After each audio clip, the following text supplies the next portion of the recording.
And good morning, and welcome into Franklin County's favorite way to get their day started. It is the starting lineup. ESPN Radio 1340, 1069 WCDT Winchester. And the lines are open this morning. You can get involved in the show at 931-967-3500. You can also hit us up on the text line at 931-305-5611, or you head over to facebook.com/ESPN Winchester, and you can pull up the FMO Facebook feed, which is up and running already this morning. And we've got a good one for you. And in fact, for like the third or fourth straight day, it's going to be in the 70s today. And the only guy in all of Franklin County that is like personally offended when the large ball of burning gas high up in the sky that perilously keeps us in the Goldilocks zone, spiraling towards what should be his summer hibernation period this morning. He is in studio with us as well. He is the vice president of the Hoagie Rollers. He is a human cold front himself. I don't know if it's the hot flashes or the heat that keeps him ornery. Maybe he's just in heat. I don't know. But I'm excited to see whether or not he's really spicy. Today, he is Chewy. Good morning, my friend. Good morning. That was a good one. Brett Crabtree is already in the chat telling us Happy Monday. Happy Monday, Brett. Good morning, Brett. It is a Mayhem Monday. And I tell you what, Chewy, I got some stories to tell you guys about last Friday, Thursday and Friday. Okay. Thursday and Friday, when I was not here, some crazy stuff happened. Okay. But this morning, we've got a lot of things to get into, and I'm excited because we're going to have some guests in studio here in just a little bit. Rachel Shields from the district is going to be in, and she's bringing alongside her the district's principal of the year, Dr. Barbara King from Rock Creek. Wow. Franklin County just walked into Creekwood's gym on Friday evening, Chewy. Creekwood went 23-4 on the year. Mm-hmm. And, we walk in the back door to the gym, and there's all these, like, plaques on the wall. You get these trophy cases all filled up with basketball stuff, region champion, state tournament this, district champion that, all of this stuff hanging all over the place. Huge gym, just gorgeous facilities. And we walked out of there with a statement win. There you go. Yeah, the Rebelettes did a tremendous job. And it was not an upset. Don't call it an upset. It was a statement. So we'll break that down today on the show as well. So Sarah Sells jumping in saying, hey, y'all, I'm ready. And this weather is giving her life. Clint Powers jumping in saying, good morning, brothers. And Katie is jumping in saying, happy Monday. And then Sarah F. Jones jumping in saying, happy Monday. Yay, Dr. King. Oh, is it Mrs. Jones? Is it Martin Luther King Day? Wait, hold on. Dr. King. No, Dr. King, Barbara King. Oh, Barbara King. Yeah. Got you. My bad. Totally different. Yeah. I was like, it's March, isn't it? But different Dr. King. Different dream. I got you. So I'm glad to be seeing them. We'll get into all of that this morning. And, yes, even more. I owe you guys fishing stories. Talk about that. But here in just a little bit, like I said, we're going to be joined by Rock Creek principal, Dr. Barbara King. We'll talk leadership, school culture. Speaking of culture, I mentioned it. I mean, going up there and knocking off Creekwood, that was a big win. And in fact, the entire rest of District 12 noticed. What's really cool about it, Chewy, is now we turn around and we're going to basically replay the district tournament because all of District 12 beat all of District 11. Wow. Yeah, welcome to Hunger Games. I mean, it was... And that'll be Tullahoma on Friday, right? No. So we've got Giles County tonight. Okay. And then if we win, it'll be whoever wins the Tullahoma-Lawrence County game. Okay. Yeah. Well, I'm looking forward to this. This is starting to get a little dicey, you know? Yeah. So I'm excited to see. I think they got it in them. Yeah. Oh, yeah. I think it's an opportunity for redemption, so to speak. Absolutely. The district tournament did not go the way that they thought that it should have. Okay. I mentioned a fishing story, Chewy. When you've been on a bass boat with your dad for over 30 years, eventually something is going to go wrong. Yeah. And friendly fire may or may not have occurred on the boat. Oh, no. Yeah. So we'll talk about that as well. Also, on Saturday, I asked a question online.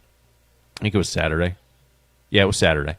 I had this long 3-hour drive from Chattanooga, where the fishing tournament was, to Dixon County, where the game against Creekwood was, Charlotte, Tennessee, and then all the way back. And so it got me thinking and wondering, and I posted a question on Saturday, is the radio station, are we worth $1 an hour?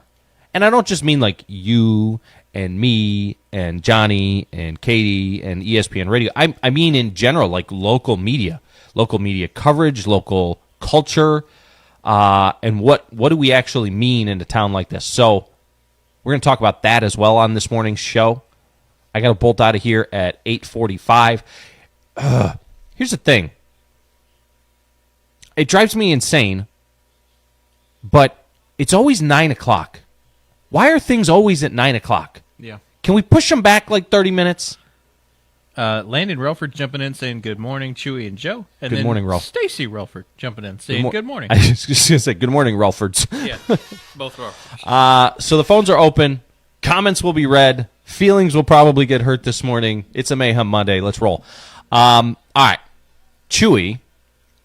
So Friday night, I made the trip over, and let me just start by getting something straight. This was not an upset. We went over to Creekwood. Creekwood comes in. They were the number 1 seed in the region tournament out of District 11. And we were number 4. We were the lowest seed out of District 12. But it was not an upset. But if you looked at the bracket, that's what you would see. Mm-hmm. You'd see that their record was 23-4. You'd see that we had to take over a 2-hour road trip, over 120 miles up there. And a lot of people looking from the outside in may have expected that the Rebelettes were walking into a buzzsaw the other night. If you've actually watched this team, though, if you've paid attention to the strength of the district this year, you knew that there was a possibility that this was going to go down. And I'm not just talking about Franklin County beating their 1 seed. I'm talking about the sweep across the entire region. District 12 swept District 11. So we walk in, and yeah, there's plaques all over the place, massive gym. I have never sat so high in a high school gym in my life. I saw the picture. It was ridiculous. Yeah. Like you're way, way up high. It literally gave me vertigo. At times I was like dizzy. So there's all this basketball history, and the environment was, I wouldn't say intimidating, because honestly, the number of fans that showed out for Creekwood was good, but the gym was so big it felt empty. Mm-hmm. But regardless, our girls didn't flinch. I mean, there was a smattering, a handful of Franklin County parents and fans who made the road trip. The cheerleaders didn't even go on the trip. That's right, yeah. But our girls did not flinch. And Coach Jolly, before the game, I was talking to him on the floor. I would say nervous confidence was the feeling that I got from him before the game. Not cocky, not overconfident. He was just steady. He kind of had a feeling that the girls could play with this team. And boy, did they. I mean, after starting a little bit slow towards the closing half of the first quarter, they closed on a 9-0 run.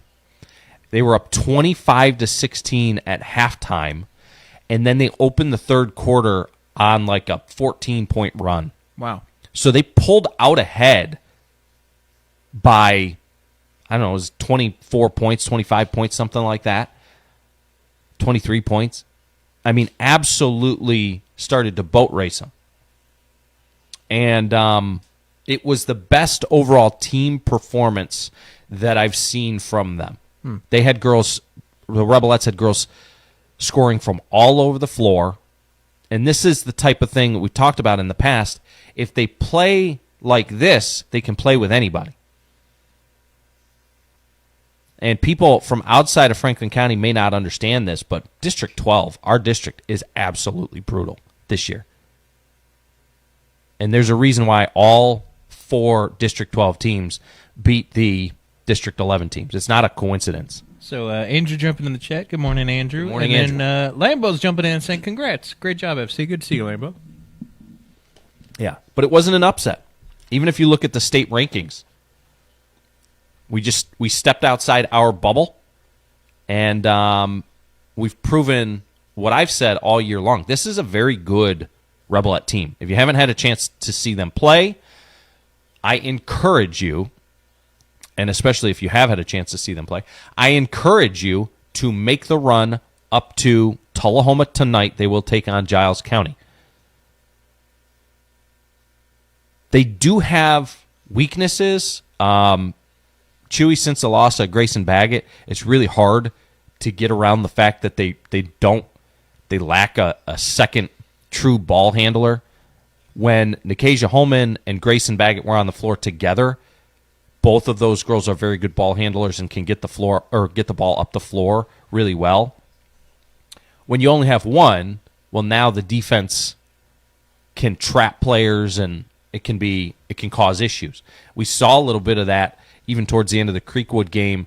They were manufacturing kind of panic and uncomfortability in Franklin County at times, and they cut that lead down at one point to 8 or 10 points or something like that. But the point is, we're going to need some of the other girls to step up and play really well. I think that we can do it. I know that we can do it. I believe that we can do it. But it sets up a redemption tour for the girls this week. So John Korak is asking Christopher Lambert how he can get a cool nickname like that. What, Lambo? Yeah. Not John the Butcher. Yeah. Says he wants a new nickname. We'll think of one. All right. All right. So coming up in just a few moments. They're here. Did they come in? Yeah. Okay. Coming up in just a few moments on the other side, we will be joined by Rachel Shields from the school district, as well as the principal of the year in your school district from Rock Creek Elementary, Dr. Barbara King. We'll do that next. You're tuned in to the starting lineup. This is ESPN Radio 1340, 1069, WCDT Winchester. Marijuana today isn't what it used to be. Higher potency products, vaping devices, and edibles can increase the risk of dependence, anxiety, and impaired judgment. Understanding the risks matters. The Franklin County Prevention Coalition provides education and local resources to help our community make informed decisions. When we stay informed, we are stronger together and stronger without it. Learn more at fcpctn.org. This project is funded under a grant contract with the Tennessee Department of Mental Health and Substance Abuse Services. Busy day? No time to feel sick? At Complete Express Care in Winchester, we know life moves fast. And so do we. With short wait times, skilled providers, and walk-in convenience, we make getting quality care easy. Whether it's the flu, a sprain, or a last-minute physical, we're here to help you get back to what matters most. Locally trusted, open daily, and ready to care for you. Complete Express Care, right here at 1211 Dinah Shore Boulevard in Winchester. Call 931-967-6669 today to learn more. We got them in the early 40s this morning, but we're warming up all the way to 72 degrees this afternoon. No sunshine, though. It's going to be nice and cloudy with some light winds coming in to keep you cool in the afternoon. But it seems like some of that summertime weather is here to stay. Stay tuned to ESPN Radio Winchester 1340 1069 for all of your warm weather updates. Hey folks, I'm Johnny Hand from WCDT, the home for Franklin County Athletics. From Friday night football to every big game in between, we're proud to bring you all the action that keeps our community cheering. Want to be part of that excitement? We'd love to talk with you about advertising and other great opportunities to support our local athletes. So give us a call today at 931-967-2201 or stop by the station at 1201 South College Street right here in Winchester. WCDT Winchester. We are Franklin County.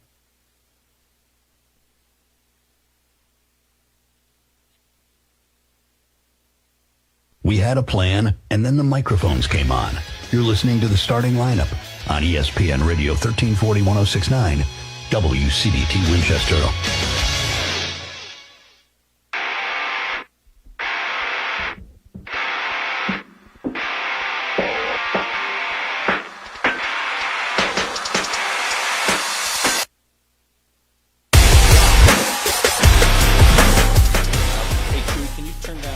Yes.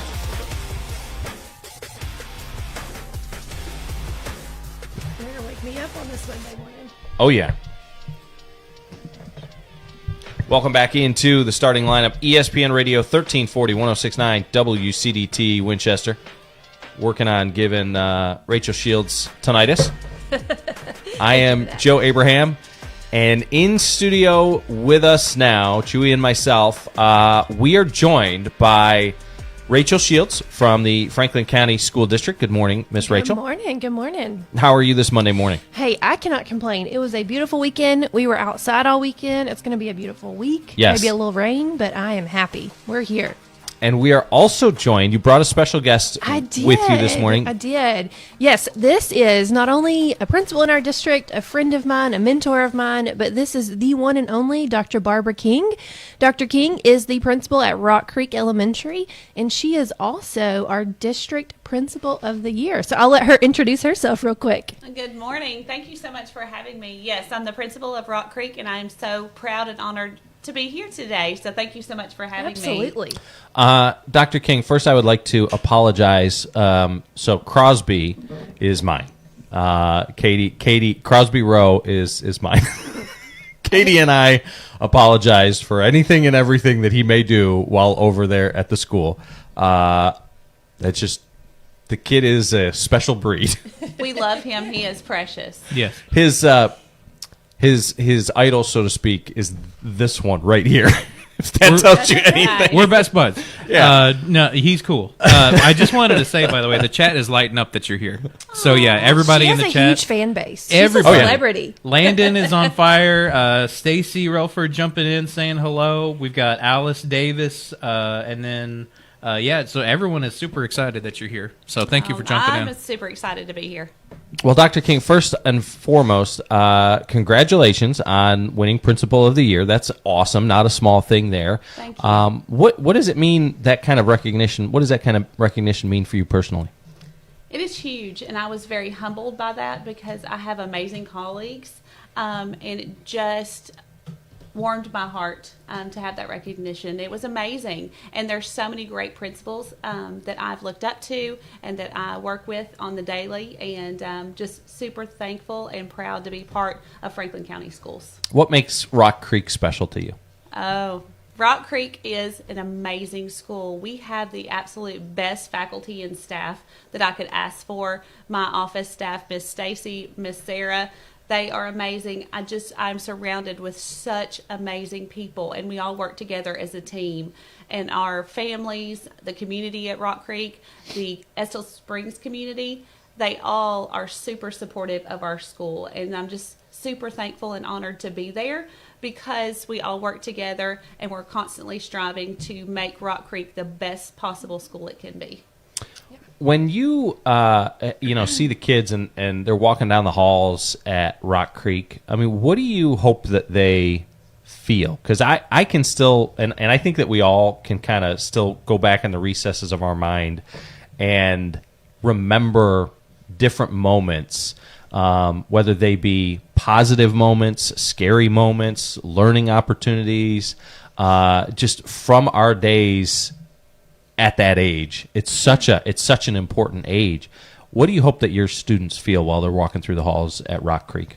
I want them to feel the Rock Creek experience, and we call it the Creek experience. Mm-hmm. The moment that they get, whether they get off the bus or they, pull up and walk through the doors, I want them to feel loved and to feel excited right then. And we have a whole welcoming committee. We play music in the mornings, and we welcome them with hugs, high fives, words of affirmation. And then throughout the day, we want them to feel successful, supported, and be happy to be at school. We want school to be a place that they genuinely want to attend every day because it's fun, it's exciting. We're pushing for academic excellence, and everybody there is working really hard to provide that rich educational experience for those students. Yeah, that's such an interesting way, I guess, maybe a way that it's changed since I was young. I remember waking up every morning and dreading going to school, and it was like, I just want to roll back over and go to bed. I have a whole gaggle of kids, and I will say this: none of them do that.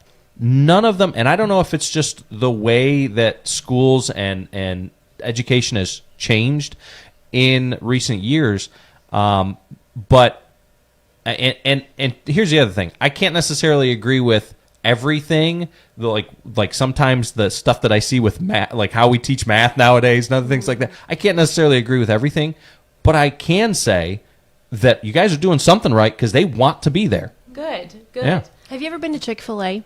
I have been to Chick-fil-A. Have you ever been let down at Chick-fil-A? No. That's what you get at Rock Creek Elementary every day. The Chick-fil-A experience. Chick-fil-A. Whether you're a parent, a community member, a student, like Dr. King said, from the moment you walk into those doors throughout the day, you're getting that Chick-fil-A experience. Whether it's her front office, Miss Stacy and Miss Sarah, or those teachers, they're amazing at Rock Creek. Getting goosebumps. That was a good I one. know. That was Yeah. good. I mean- Growing up, I got like the Crystal experience. And I will also put in a plug for our teaching talent is exceptional. We have so many teachers who have amazing talent, and then our staff is top notch. So we all work together to provide that ultimate excellence in education. And you know, Rock Creek's a large school. How many students and teachers and faculty do you have roughly? Almost 400 right now. I mean, it's a pretty big school. So to be able to do that with that amount of students and teachers, I think is very impressive. Yeah. How much of the school's success would you say comes from culture versus curriculum? Ooh. I think you have to have that culture set first before Yeah. you can even dabble into the curriculum. So I think creating that, like I said, the Creek experience where everybody feels good, they want to be there. And I would say all of our staff, all of our faculty, they love being there, just like the students. And so once you establish that and you establish that positive culture and climate of we're all in it, we're all here for the kids, then we can go into the curriculum and we can really hone in on standards alignment and what does this look like for our kids, and providing scaffolds, supports, and really meeting our students where they are, and then providing that high level of education that they deserve. Very cool. Well, you sound like an expert on building the culture there. What do you think that it takes to build a strong school culture in a small community like ours? I think that positivity, number one, enthusiasm, setting high expectations for everyone. And I think for any principal, it starts with the example that you set. And then from the moment, that I come in, I try to set that positive tone, and then everybody in the building does the same, and we just all work together. And it's funny, I say this all the time, and I adopted this from Dr. Holman. We don't have problems at the Creek, we have opportunities. Yeah. And looking at that, everything that we have, we work together and we problem solve, and we think about how can we constantly strive to make every situation better? Yeah. And having that growth level mindset of we're going to provide the best for our students, the best for our faculty and staff, and provide a school that knows no limits to the academic successes of our students. That's tremendous. As a parent with a kid over at Rock Creek, I see some of and I hear some of the work that goes on behind the scenes. Katie kind of keeps me updated on some of that stuff. But what would you say is most important that a lot of parents don't realize, like what administrators and teachers carry day to day into that school and manage for our kids? I think teaching is very rewarding, but it's also heavy. I think that they manage a lot, but I will also say I'm going to put in a plug for attendance. Attendance is huge, and that's something that we've capitalized on this year. Yeah. And I don't know, I'm sure you're aware, we have engaged with attend dances on Friday for students who have not missed a day of school, because we really want them there. We want them learning as much as possible. So I think helping parents to understand, of course, students sometimes are sick, but we need them there as much as possible. If they're there, we can provide that learning, that high quality instructional materials and all the things in that rich environment. But to increase attendance has been a big, big promotion for us this year. Yeah, very cool. What would you say is the hardest part of being a principal in today's education environment? The hardest. The most challenging. I will say constantly trying to do the next best thing, because I really want everything that we provide to be top notch, and to staying abreast of that and the new trends and the new changes. And Rachel can attest there's constant changes in education. Absolutely. And to have these changes that aren't bad changes, but then how does this work in our school? How can we make this the best possible experience and integrate this in a way that makes sense for our school? Yeah. And Rachel, from the district's perspective, I mean, when you recognize somebody like Dr. King at this level, what does it say? And I've read the press release, and I heard your short little introduction to her introducing herself. But what does it really say about her as a person? Yeah, I think it speaks volumes for any principal that gets this award. It's more than just leading and running a school building with teachers. It's down to the student level, that community engagement. Dr. King and the Estill community have really bought into each other. They're a wonderful partnership. But then beyond that, Dr. King also serves as a mentor. Like I mentioned to myself, she mentored me several years ago. We were both instructional coaches in the district. She's mentored other principals. And so just being that well-rounded person who's always willing to help, no matter what it is, speaks volumes. But I just think it's more than just running a school building from 7:45 to 3:15. It's all that extra and outside and all the in-between that you don't necessarily see all the time. What would you say, Rachel, is the biggest priority right now for the district, for Franklin County Schools? And how do you see Dr. King and the work that she's doing kind of lead the way in that area? Yeah, I think for me personally, and you've heard me mention this probably from day one when I came in, it's really all about that community and parent support. And I've already said it a couple times, she does that in Rock Creek in general. Her whole school really buys into the parents and informing the parents of what's going on, the changes, the discipline, whatever it may be. They're keeping their parents informed, and I feel like that's the biggest thing for me. That's a shift in education we've kind of seen, is that parent support. I know you guys mention that often as well, and Rock Creek in general does a wonderful job of both parties, parents and the community, rallying behind each other to do what's best for our students and teachers in our building every day. And Dr. King has talked about school culture a bunch, and it's something that we talk about as well on the show. Having an identity, having a culture. What do you feel like that means at a district level? Culture. Me? Yeah. Oh, wow. I think each building has their own culture to set. Their own tone, their own motto, their own kind of groundwork that they lay. So from the district level, I think I really would push it to the principal or the building. We are not a one-size-fits-all. What you get at Huntland, what you get at Swanee, what you get at Rock Creek are going to be all three different because it's a different group of students. So for me, culture is all about what's going on in that building. But from the district level, again, it's how are we supporting our principals? How are we supporting our leaders? How are we supporting our community, to do what's best for the students in Franklin County? Well, and you've mentioned supporting the community and the community supporting you guys. Again, how important is that community support in terms of sustaining strong individual schools, but just a strong district as a whole? Yeah, I think it's critical. One thing, and I'll kind of tag this off to Dr. King, that she's done, she has student ambassadors in her building.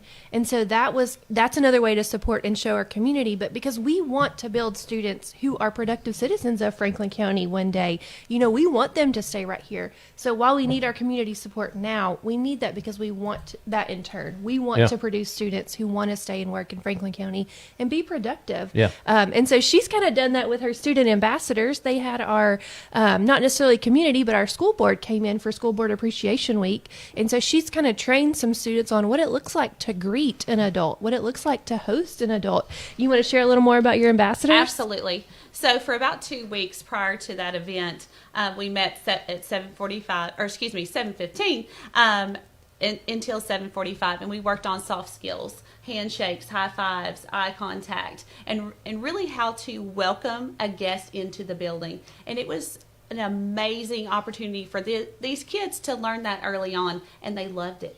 They looked forward to it. And we, like I said, we did it for 2 weeks. And then when our board members came, I felt like a proud parent. Seeing them to do that, seeing them, lead that, just that welcome experience. Once again, the Creek experience, it was amazing. So just pouring into those kiddos on that level. And those are things that are not taught in that math curriculum. Those are the things we're teaching outside of the math and ELA classes for sure.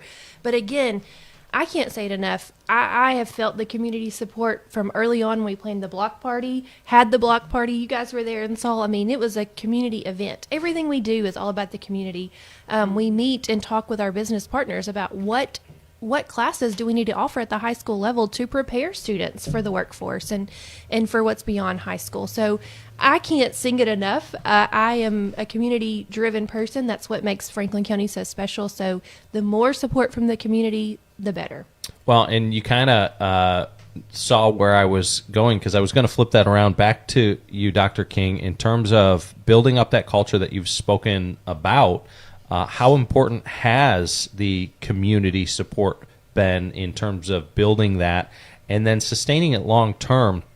We've talked at length about how important it is for parents to be involved in the process, the education process for their kids, in terms of building up that culture. But how do you see it on your level from a school level versus a district level? How do you see it over at Rock Creek?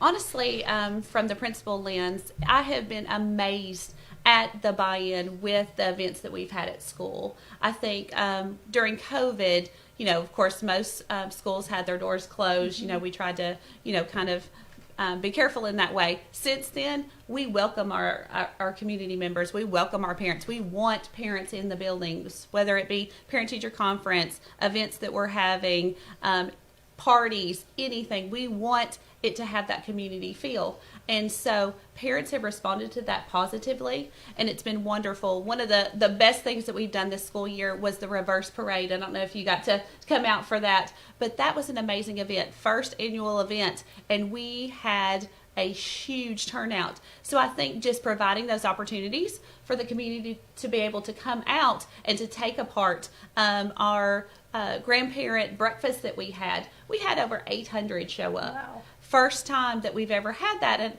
I think it's just fun to create these experiences. And then, of course, trial run, you never know how it's going to go. But I have been blown away by the parent support, the community support, and we want to keep that going and continue to add those things that are going to enhance our school and enhance that bridge between families and our school family. We want that all to be unified. Well, when you consider that too, I mean, how much would you say that community involvement or parent involvement, or in some cases grandparent involvement, influences a student's success? Oh, it's absolutely. We are working hand in hand. Yeah. We need that support, and we need that help, of course, with projects, with homework. And I think students really value when they see their parent, grandparent, come and be a part and know that we're a family. We're all working together to enhance what we offer for the students. It looks like a more unified task force. So I've been very impressed by the amount of engagement from our community. Tremendous stuff. Principal of the Year, Dr. Barbara King, in studio with us, and Rachel Shields as well from the Franklin County School District in studio with us this morning. We're going to take a quick break, and when we come back, we'll ask them a few more questions and send them on their way. We know that they've got to get off. They've got jobs to do this morning, kids coming in, so we will send them out here in just a moment. But again, being joined in studio here on the starting lineup by Dr. Barbara King, principal over at Rock Creek Elementary, and Rachel Shields with the Franklin County District. It is the starting lineup on ESPN Radio 1340 1069 WCDT Winchester. Spring is in the air, and so are fresh new savings at Furniture Merchandise Outlet. For a limited time, TVA Energy Right is offering up to $500 in cash rebates for attic insulation and air sealing through your local power company. Prince Insulation, part of TVA's quality contractor network, ensures licensed, insured professionals get the job done right. Proper insulation can lower your energy bill by up to 10% and keep your home comfortable year-round. Serving Franklin, Coffee, Marion, Grundy, Moore, and Bedford counties. Learn more and see if you qualify at princeinsulation.com. Divorce and custody cases can turn your life upside down fast. Veneer Law brings clarity, strategy, and confident representation, whether you're working towards an agreement or preparing for court. We focus on fair outcomes and parenting plans that put the kids first and make sure parents are heard. Custody, clarity, confidence. Grant Veneer, the divorce and custody lawyer online at veneerlaw.com. It's time for a local news break from the 931 Go News Center. Franklin County Schools are celebrating excellence across multiple campuses. April Green, Discovery Teacher at Cowan Elementary, has been named a semifinalist for the 2026-2027 Tennessee Novice Teacher of the Year Award. Already recognized as the district's Novice Teacher of the Year, Green now advances to the state level, representing both Franklin County School District and Cowan Elementary. Principal Cynthia Young praised Green's passion for education and commitment to student success, saying the recognition reflects energy, innovation, and the care she brings to her classroom each day. At Franklin County High School, the 2025-2026 Mike Stevens Award has been presented to senior Brandon Walker. The award honors the late Mike Stevens and is given annually to a senior who exemplifies dependability, service to others, leadership, and patriotism. Faculty nominations determine the recipient, and school officials say Walker's character and consistent leadership made him a fitting choice for this year's honor. On the court, the Franklin County Rebelettes are turning their attention to regional play after a tough 48-43 loss to Tullahoma in the 3A District 12 third-place game. The Rebelettes led for much of the second half Monday night, but the turning point came late in the game. The Lady Wildcats closed the contest on a late run in the final minute. Despite the setback, Franklin County remains 17-12 on the season and will travel to Creekwood High School for the 3A Region 6 quarterfinal Friday night. Tip-off is scheduled for 7 p.m., and the coaches say the team's disciplined effort through district play provides momentum heading into the next stage of postseason competition. For more details on these stories and more, visit 931go.com. Stay informed and stay connected to ESPN Radio Winchester. At ESPN Radio Winchester, our partners use aligned marketing, radio, billboards, sports, even digital, all working together to build familiarity faster and more efficiently. Less noise, less competition, less waste. A lot of places sell ads, play commercials, and move on. But that's not marketing. We help businesses build a strategy with consistent messaging and creative that's actually remembered. Ads come and go. Marketing compounds. That's the difference between buying spots and building a brand with ESPN Radio 1340 1069 WCDT Winchester. Take the starting lineup with you wherever you go. Download the WCDT smartphone app in your Google Play and Apple App Store. Now, back to the guys.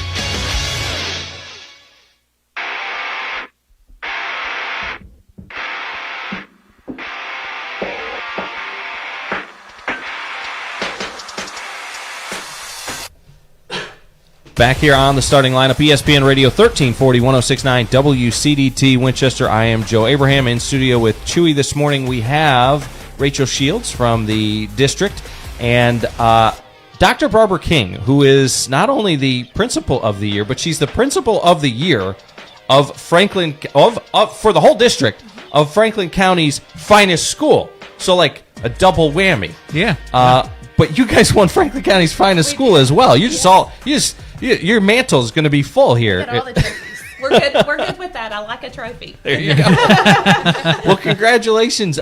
Speak on that. I mean, talk about getting culture, getting community involved. That is an award that's voted on by the community. Yes, it's a great shout out to the things that we have been doing. I think people are recognizing how much we've tried to incorporate the community and our parents and our grandparents, and we're just so proud. And like I said, we're constantly trying to enhance what we're offering at Rock Creek, and I think people are noticing that and appreciating that, and we're just so proud and thankful for that support that we've gotten. Well, you guys have a lot going on, not only over at the school this week, but across the district. It's Read Across America Week. It is. It's an important week. It is an important week. It's Read Across America this week. We have guest readers coming in at Rock Creek. So if anybody would like to come and be a guest reader, we would love that. We have dress-up days all week. And then after that, we have parent-teacher conferences coming up on March 10th. We also have our book fair that week as well. So lots of exciting things are happening. So we got a message in our inbox. I think it was like last week or the week before or something about reading and reading. And we got to follow up with that because I immediately responded, yes, we want to do that. Yeah. I wonder, Chewy, if they'll let us come in and you and I co-read a Star Wars book or something. Oh, there you go. Yeah, the kids' Star Wars book or something. Yeah, tag team. Yes. I don't know. Anyway, you know how to read, right? I think so. Okay. You know, All right. I'm pretty far. Yeah. Okay. Like, good enough, right? I mean, I finished Green Eggs and Ham last month, so All right, I think then I'm you're good. good. Yeah, yeah. you're Just do that one again. Yeah. Do it again. I've got one book. Well, also coming up, ladies, is and this is always an important thing for parents to get involved and stay involved in the parent-teacher conferences. Mm-hmm. And stop me if I'm lying, but you guys recently made a change to where now you have parent-teacher conferences go like all day. The kids are not in class, right? Yeah, you that's open it correct. up for the whole day. So depending on parents' work schedules, they can schedule a time to come in throughout the day. Right, that's right. We started this in the fall. It was our first time to do that. Our Dr. Holman suggested it to our board. They approved and did a calendar change, so it is an all day starting at 9:30, right, for parents. 9:30 until 6. We just recognize, not all parents can get off work to come or come in from 3:15 to 6 o'clock. It's just Right. not in their schedule. So giving them more opportunity to come and meet with their students' teachers. But you're correct, no school for students on Tuesday, March the 10th. I know they'll be excited. Hopefully it'll be a beautiful day and they can get outside and get some sunshine. But that will be our second day-long parent-teacher conference. Yeah, and I think that that's a really cool thing to do. I love the idea. What I would say is, it's going to take time, I think, for folks to get used to doing it that way. But what it does is it really opens it up. From a flexibility standpoint, there's no excuse, and reducing those hurdles and kind of greasing the wheels again to get parents involved. I've been to these things, and it's amazing how you can go from feeling so disconnected to your kid's education process to feeling so locked in a matter of a 15-minute meeting. And I would recommend, if anybody has not taken advantage of going to these parent-teacher conferences, it's not just for the kids who are struggling. I promise you, it's not like back in the day when I had a parent-teacher conference. My parents would only show up if I was having issues, right? It doesn't have to be like that. You can get involved and stay involved. And we've talked about here on the show this morning how important it is, not just for the culture of the school, but for all of the students and how it relates back to their success. So if you don't plan or hadn't planned on going, I just recommend that you reconsider that. Take my word for it. Absolutely. And speaking of things that are important to kids' success, we've talked about attendance this morning as well. Dr. King, you mentioned this, and there's actually a district attendance competition. What is that all about? Would you like to explain that one? You go for it. Okay. You go for it. So in the fall, there was, and was it September? I believe so. There was a district competition, and we're all about a competition. So we want to make sure that we're trying our best to make sure our students are there every single day and that we increase those percentages. And we actually were awarded that attendance competition. We were the winner for She's that. going to need a bigger trophy case. Yeah, of course you would. There was a trophy Can y'all involved, and you guys sponsor won. that for her? Yeah, there we go. Yes. So, and then also on Friday, we have attend dances that any kids, I believe I said this before, but any kids that don't miss a day that week get to go in the gym and dance for maybe 5 minutes or so. We turn the lights off. We do kind of a disco party, and it's a lot of fun. Yeah. Now I know where Crosby learns all these dance moves he comes home with. Yes. All right, so very cool. There's a lot going on. You guys have a lot going on, obviously, and then there's another event that's coming up, Rachel. It is, yeah. It's a busy couple weeks for us. Yeah. So a week from today, on March the 9th, we are celebrating the Foundation of Learning, as we are calling it, in the history of the Mary Sharp Elementary School, which is now where our central office is housed. So that was an elementary school from about 1954 to 92. First and second graders went there. And the cool part is they actually, on March 15th, 1954, is when the first class moved over there. So this month really marks that 72nd kind of anniversary of that Foundation of Learning. And we recognize there are many, many, many other elementary schools that have been around in our district. That one is just a little more special because now it is our central office. So that foundation that was built, we are now continuing that legacy. And a cool fact fact about the property that the Board of Education is on. Not many people know this, but whoever first started that, it used to be a college, a women's college, and the gentleman who bought that property and found it said in the deed that property could only be used for educational purposes. Oh, wow. And so at one time, I think it was 94 maybe, the county or some folks tried to sell it to pay for some other property. Right. And they're like, whoa, we can't do that. It's, educational purposes only. And so that's when our central office was moved over into that building. Wow. So just some fun history, some fun facts for you this morning. But yeah, March 9th, we encourage any Mary Sharp alumni, any teachers, anybody out with any connections to Mary Sharp, even if your parents went, please come. We invite you. We have found, oh my gosh, thousands and thousands of photos that we're going to have on display from the very first class that was there to the most recent class that left in 92. We found a scrapbook full of work from students. It's been really cool. I'm a history guru. I love it. It's made me really happy. But it's a super laid back event from 5 to 6 Monday night before our board meeting. Just come, browse the photos that we have out, kind of fellowship with other classmates or teachers that taught there, and then at 6 o'clock we'll have a special dedication happening. Can't really give too many details on that one. I'll leave you hanging, but come join us, and that way you can see what the whole experience. We're super excited about it. That's very cool, and we actually just had Jenny Crabtree on this past week, and she was a teacher over there. We found her first class photo actually. Really? Yeah. Oh man, I'd love to see the hair on Miss Jenny in that picture. But we had her on last week. We've talked to, there's so many people involved still in and around the community. Even Mayor Chris Gassett, people who have worked in and around education and things like that, who are involved on a day-to-day basis with how this community is run. And two, everybody who's, born and raised up in this community is going to go through this school district, go through these halls of all these different schools that you guys have, and you guys are forming our future. So we really appreciate the hard work that both of you put in, as well as the folks around you each and every day. And we appreciate you guys coming in this morning. Absolutely. Yes. Thank you for having us. Yes, absolutely. You want to fill us in on everybody on the chat? Yes, I'm going to run through this as quick as possible, but I just wanted to make sure everyone who wanted to say hello. So we got Landon Relford, Stacy Relford jumping in, Hannah Finney saying go Dr. King, Alice Davis jumping in saying it was well deserved, Sarah F. Jones saying hi to Barbara. She does an amazing job at Rock Creek. And then we've got Brett Crabtree saying Caroline loves it there. And again, a lot of these, Doug Garrett saying our Everly goes to kindergarten at Rock Creek, and we love having her there. Tina Hoots coming in. Dr. King is the best thing to happen to Rock Creek. She's a rock star.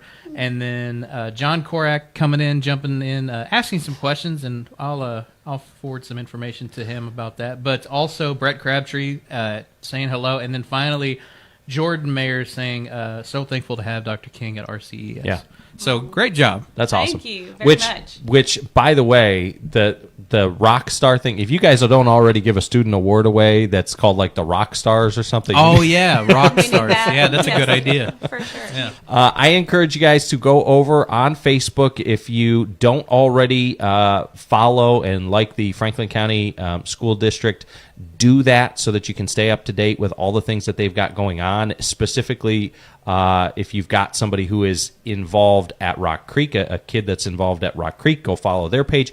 But if you go to facebook.com/Franklin County TN Schools, that's where you'll find the Franklin County School District. And like I said, if you've got a child in the school district, you're going to want to follow that page. Ladies, thank you so much for coming in this morning. Thank you so much. I hope y'all have a great week. You great too. Dr. Seuss, Read Across America. Yes. Right. Yeah. Thank you so much for having us. Again, for Dr. Barbara King and Rachel Shields, we appreciate them coming in this morning, and we appreciate you guys jumping into the FMO Facebook feed and showing your support for them as well. We'll be back on the other side to wrap up hour number 1. This is the starting lineup. You're tuned into ESPN Radio 1340 1069 WCDT Winchester. This is Daryl from Columbus, previously from the Paul Feinbaum Show. Now check in scissor hands. I'm the wrong guy to ask, but what's the secret to a good haircut? A good haircut makes you feel confident. You know what I'm saying? Yeah. When you get that haircut, you're going to walk out that barbershop, you're going to look in the mirror, and you're going to be like, yeah, that's it. And you're going to tip the barber. The Paul Feinbaum Show, weekdays at 3 Eastern on the ESPN app and on the SEC Network.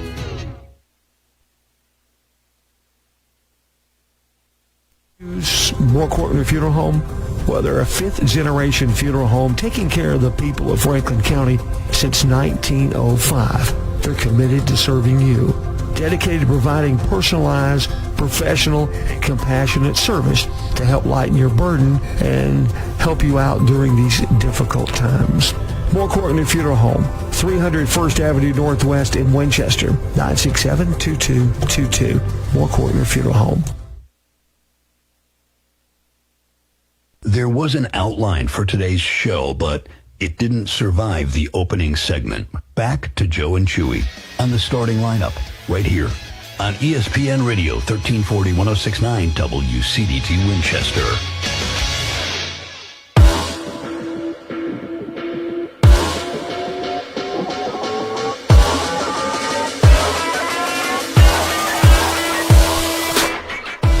Back here on the starting lineup, ESPN Radio 1340 1069 WCDT Winchester. Joe Abraham alongside Chewy. As, two great ladies from the school district coming in and joining us this morning. Chewy and I, we got to be a little bit more buttoned up when we welcome in certain folks. Get to meet them, get to talk to them. All the things. Put our collared shirt on. Put our collared shirt. When the principal comes in, it's not like that though anymore, Chewy. You heard them talk about it. The kids love them. Mm-hmm. I'm still afraid of all of the principals that I've ever had. Are you afraid of Jeff? Yeah. No, don't be afraid of Jeff. Be afraid of Luke. I don't know if I'm afraid of Jeff. Good morning, Jeff. How are you? No, don't be afraid of Jeff at Poetry, because Jeff's just a big old teddy bear. You know what? I'm old, dilapidated. He can't run fast Luke, enough to do anything anyway. You can be scared of Luke, There you okay? go. He's still young and dumb, you know it? Mm. I couldn't finish my phrase there. But anyways. How are you? How are you, brother? I'm great. How are you? What the one you have to be really scared of at Poacher Electric is Miss Christie. Yes. Yeah. Because she's the one that drives us up here and keeps us all going. And if we're not doing what we're supposed to do, she's going to make us do it. You know what I mean? Well, she sits up there in that perch area, and That's the crow's nest. The crow's nest. Yeah. She's in the crow's nest. I get the feeling like she could probably hit you with a screwdriver from anywhere in the store from up there. Like if you do something to upset her, she's gonna pull a paperweight off her desk, and you're gonna catch one right in the forehead. You're exactly right. And we look up there. I'm just going to say men talk, okay? Yeah. And I want to leave it at that. Yeah.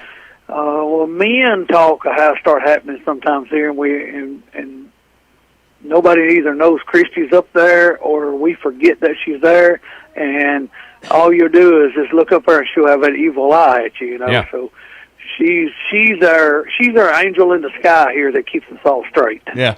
HR director up in the crow's nest. Yeah, there you go. There you go. Well, the weather the last couple of days have just been absolutely insane, Jeff. And that all being said, I know that you guys put the sleds away, and I know that you're gearing up for spring. What kind of traffic have you seen coming through the doors? Well, that's the traffic you're seeing. You're seeing a lot of the spring traffic. You get a lot of people in here. I know we're into March now, and we're going to have some more cold spurts. You know what I mean? We're going to have some more frost. We're going to have some more of this. But everyone's getting the spring mindset now. They're starting to come in here. Maybe they're not buying rainbird irrigation supplies, but they're coming in here and looking and talking and saying, hey, if I do this, I said, hey, you should have had this done in the fall. But you can still do it now, Right. They're in here getting lawn and garden tools. I mean, they're talking about planting their, I'm going to say flowers, but it's more like bulbs, that comes and goes every year, Right. But things like that is on everyone's mind. Like this morning, we had a painting job go out this morning because fall and spring is a big paint push, you know. We got people working on decks now. I noticed last week, and then had a phone call this morning that one guy's building onto his deck, and he's wanting some stain that he stained this part of the deck, so he's extending his deck. You know, so spring projects they're getting full effect now, you know. Right. I got out yesterday. I have a vinyl fence around the front of my property there, and it'll mold and mildew every year, you know. It's just how it is. But instead of getting out there washing it, I do it the lazy way. I have a product here called Wet and Forget. Yeah. So you take this product and you put it in a pump-up garden sprayer, or I do, put it in a pump-up garden sprayer and then walk around my fence just spraying that Wet and Forget on your fence. And it's not quite a full gallon. It's a partial gallon, but this one partial gallon mixes with 4 gallons of water, so it makes 4 gallons of solution is what it makes. Wow. So you pour this in there. I got a garden sprayer that's 4 gallons. I put this in there, fill it up with water, and go and spray my fences. I got all that done yesterday because it's just that time of year, spring, you know. Yeah. And it is an excellent product, and it's something you and I never talk about. You know, you can spray your vinyl siding houses with it. You can spray your porches with it, where you get mildew and dirt on it, and you just have to wet it, and you have to forget about it because that's my favorite type of product right there. Yeah. And it's weird. It's on my mind now because I just sprayed it yesterday, right? Well, driving out the driveway this morning, I looked over there. It's not green mold and mildew on it now. It's turned it black, so it's probably killed it, right? Yeah, right. And you'll look at it, this human nature or just human nature. I'll look at it for like the next 2 weeks, and I'll say, well, that ain't working. That ain't working. It happens every year. That ain't working. And all of a sudden, you'll forget about it, and you'll be out there mowing 3 months from now, and you'll look at your fence, and guess what? It's clean. Yeah, yeah. You know, so it done its job. It killed everything on it. The rain washed it off. Now my neighbor, she gets out there, she's a school teacher, and she gets out there and washes hers every summer that she's off. I mean, literally with a hose pipe. And Jeff, I don't know if you call me lazy or smart or genius, I don't know, but I don't get out there and spend days washing mine. I spray it. Like, it took me about 2.5, 3 hours yesterday to do all the spraying. By the time I got my garden sprayer out to the time I put my garden sprayer back up, it was less than 3 hours. Somewhere in between all of that, Jeff. Somewhere in between all of that. So if you're looking for a product and I've got one side of my house, I've got a brick house, but it's got vinyl under the porches, and it's got the gutters around it, and vinyl on one side there, you know. So while I'm doing this, I spray that part because it'll mildew. Now, the other side of the house, all the vinyl looks great. It's just on this one corner, one side here. So while I've got my sprayer out and I've got this Wet and Forget solution mixed up, I spray that up there too, and it does the same thing. So that's just one product in the hardware store that I did it yesterday. I said, when he calls me in the morning, we're going to talk about this product because I'm not the only one that doesn't have time or is too lazy to go out there and hand wash my fences and my vinyl siding. I hear that. Yeah, I can't be the only one in the county, you know. Yeah. Oh no. By far. So we have this Wet and Forget solution here. Come by here, look at it. Excellent time to do it. You want to do it on a sunny day, or not really sunny day, but you want to let it dry before the dew gets to it, you know. And once it dries like that, you're good. So yesterday was a good day, and it'll just wash off. And you don't want to do it in the middle of summer when there's no rain. We got a drought because it takes the rainy season to sort of wash it off. So we always recommend doing it in the spring or the fall, where you got some sunny days, you got some rain coming eventually, you know. So come and get that. Appliances, Christy and them had an excellent week with appliances last week. We got another appliance truck rolling in this morning for some stuff that we sold out of. So if you need some appliances, you got a range going out, you need some parts for them, you got a washer and dryer, whatever it may be, come check the appliances out. Lawn and garden tools. It's that time of year, come and see that, nuts, bolts, screws, fasteners, whatever you might need. Electrical and plumbing, do-it-yourself home projects, faucet replacement, whatever it may be, come see us at the hardware store. That's 1991 Sharp Springs Road. Call us at 967-7351. Find us on the web at poultryelectric.com. All right, Jeff, for all of their spring project needs, right, head over there to Poultry, Electric, and Pro Hardware. My friends, stay out of trouble this week. Thank you. Have a good day. All right, see you. That is Jeff over at Poultry, Electric, and Pro Hardware. As we get set now for the Pledge of Allegiance, which will be brought to you by the folks over at Southern Tennessee Cardiology and Dr. Basaraba, where compassionate care and clinical excellence come together for your heart health. That's Southern Tennessee Cardiology and Dr. Basaraba, coming up in just a moment. And I told my father the other day on the boat, I told him that I've been joking about the fact that they're keeping him alive. Yeah. He actually told me that he's got a leg procedure. He's got like blood pooling in his leg. He's got varicose veins, which is like blood pooling up in his legs and stuff. And that he's got a procedure here in the next little bit.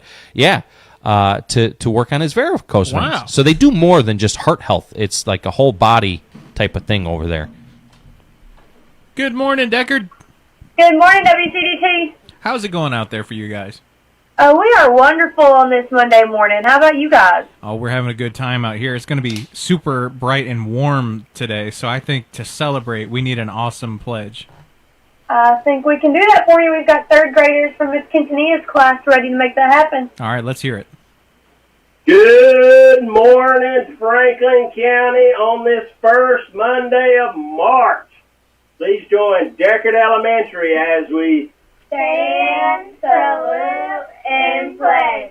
I pledge allegiance to the flag of the United States of America and to the republic for which it stands, one nation, under God, indivisible, with liberty and justice for all. All right, thank you. That was a good one.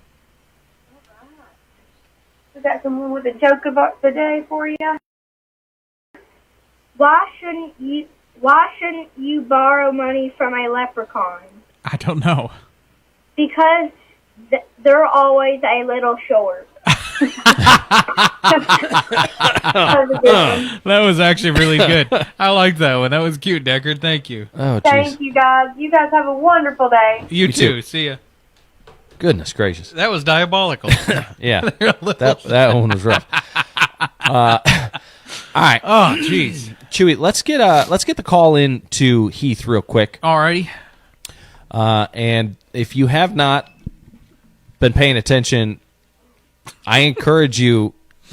Franklin County has a chance to start their redemption tour here tonight against Giles County.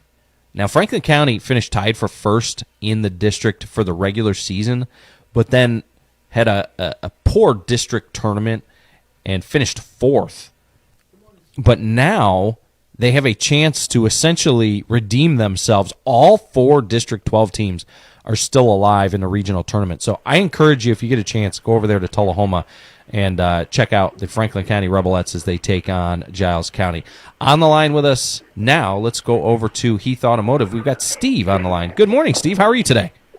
Good morning, Joe. Happy Monday morning. Happy Monday to you. Have you been enjoying this beautiful weather that we've had the last few days? Absolutely. And now, as far as this type of weather goes, does it mean anything for folks' vehicles? Is there any kind of or do vehicles nowadays are they pretty well set for the changes in weather and too, we live in Tennessee, so one day you could wake up it's 30 degrees, the next day you wake up it's 70 degrees, or heck, in the same day it could be 30 and 70 degrees. But with the spring and the warm months coming right around the corner, what would you say to folks who need to prepare their vehicles for this time of year? Really, Joe, what's more important, the seasonal change is not as big a thing as it used to be in years past, because today's vehicles wear multi-viscosity oils and they're set up for longevity of service and all. You should have a service schedule, and you need to try to stay on that schedule of when it's time for an oil change, when it's time to look at coolant service, brake fluid service, transmission fluid service, transmission fluid service has gotten to be more important in today's vehicles. For one thing, the average life of the vehicles we drive has really gotten longer in recent history. People don't go out and trade in or buy new cars as frequently as they used to, and so they're putting the average miles on your car. There's lots more than it used to be, and the way to achieve that is staying on a good service schedule of tire rotation, fluid changes, good inspection, repair and replacement as needed. One of the things that we don't really traditionally talk about, Steve, is folks' driving style or driving habits. Sometimes you see folks who they like to fly over, or even young kids, they'll fly over speed bumps, or they don't necessarily avoid potholes and things like that. What kind of recommendation would you give for folks to increase the longevity of their tires while driving, and even to the pieces and parts under the vehicle, kind of protecting that investment in the way that they drive as well? Right. Well, dealing with a service center or shop that's knowledgeable and experienced in suspension, steering parts, I think is critical. Not knocking what somebody else might be able to recommend or suggest. But if that's not their field, that's not something they do on a regular basis, and a lot of it, they're usually not up to speed as they should be in being able to give you good advice on your vehicle. And and you have a point about too of knowing what kind of shape your different components. I had a long-term customer came in the other day. He says, I've never changed the brakes on this vehicle. I've got 80-something thousand. I think he had 87,000 miles or something. And he says, it's got to need brakes. And he says, it's been to the dealership, and they've inspected it when they've done some recalls and service work and whatnot, and they've never told me I needed brakes. I've got to need brakes. And he was just used to it. And just based on his driving style, how he drives now, he's not young and crazy as he once was. And we pulled his wheels, did a free brake inspection, came in, told him, says, well, there's a reason they're telling you that everything's good, because you've got at least 40,000 miles left on these brakes. So there again, just kind of reinforces what we've said many times before, getting a good inspection, knowing what kind of shape your vehicle's in, and then reacting to it. So we told him not to worry about it for a while. But he was just determined he needed brakes, and he's wanting somebody to tell him he needed brakes. Yeah.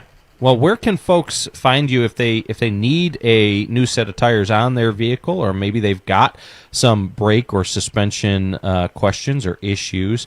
Where can they find Heath Automotive? Well, we're at 501 First Avenue Southwest in Winchester. That's 4 blocks off the square. You can always call us at 967-38820. And tires, suspension, steering, that's something we've done for decades now, not just years, but we've done it for decades. I've got some very well-trained, experienced, certified folks that do that work here. And come in and take advantage of some of the tire companies. Many have started spring specials, rebates, and savings on tires. So the main thing is find out if your tires are in good shape, they're safe, they're reliable, and know what kind of shape they're in. And then let's, if it's time to talk tires, let's look at all the different options that are out there. Some manufacturers' savings, and then take advantage of our free alignments when we put new free alignment checks, not a free alignment, but a free alignment check, so you'll know what kind of shape that's in right when you get new tires.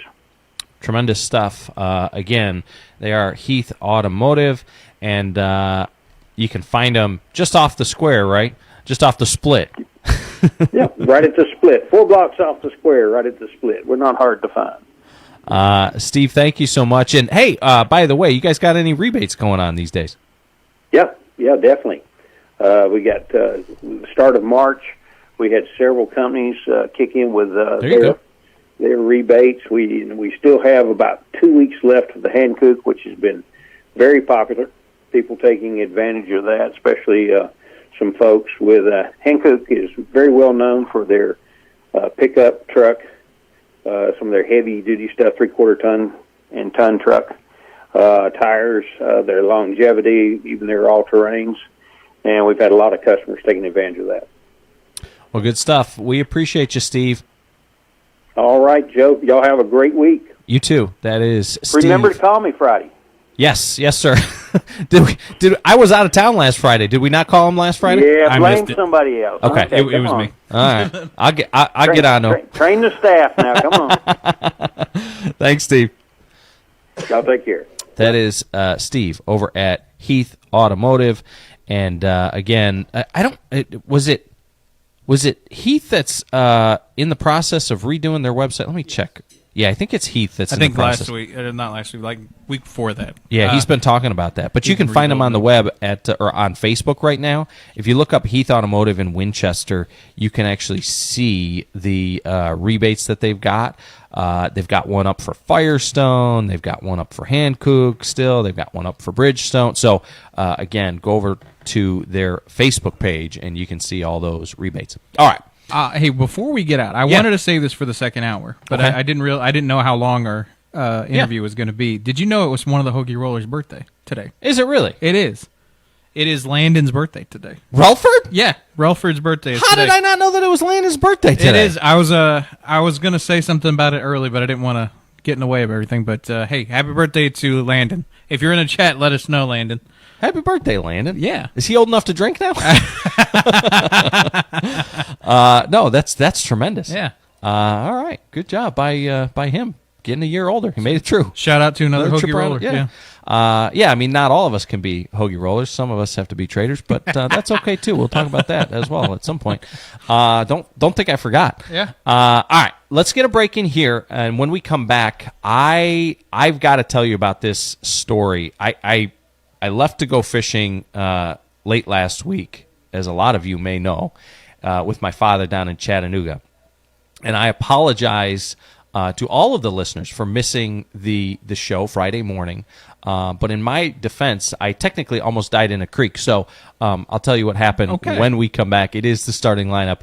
You're listening to ESPN Radio 1340 1069 WCDT Winchester. Demolition Derby! It is time to wreck some cars! Hey, it's Lunchbox from the Bobby Bones Show. Mad Dog Demolition Derby in Shelbyville, Tennessee. It is coming up March 7th. That is this Saturday. It's car wrecks. It's demolition. It's racing. Minivans racing around the track. Cars wrecking into each other. Lunchbox live in person. Save $5. Get your discounted tickets at MotorheadEvents.com. From the 931 Go Weather Center, it's time for an ESPN Radio Winchester weather update, presented by Pennett's Pharmacy. We get them in the early 40s this morning, but we're warming up all the way to 72 degrees this afternoon. No sunshine, though. It's going to be nice and cloudy with some light winds coming in to keep you cool in the afternoon. But it seems like some of that summertime weather is here to stay. Stay tuned to ESPN Radio Winchester 1340 1069 for all of your warm weather updates. At Bennett's Pharmacy in Winchester, we're more than a pharmacy. We're your partner in health. Conveniently located at 1201 Dinah Shore Boulevard, we're here to serve you with fast, friendly, and personalized service. Need prescriptions filled? Looking for over-the-counter products? We've got you covered. Plus, enjoy local delivery and expert advice from our caring team. Call us today at 931-967-2777 or stop by Bennett's Pharmacy at 1201 Dinah Shore Boulevard today.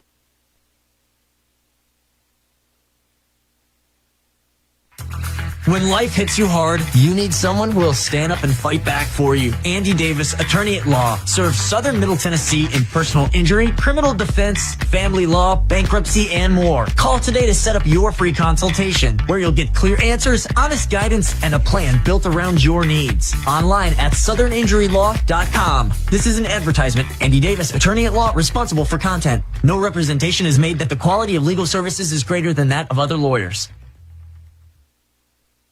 The future of healthcare starts here. The Southern Tennessee Regional Health System, Winchester and Swanee, are joining the High Point Health System with Ascension St. Thomas, a health network serving communities across the state. We're working together to expand access, improve clinical quality, and keep you close to home throughout your care journey. Your favorite providers aren't going anywhere. It's the same care you know and trust, now with a new name. High Point Health with Ascension St. Thomas. Learn more at highpointhealthsystem.com.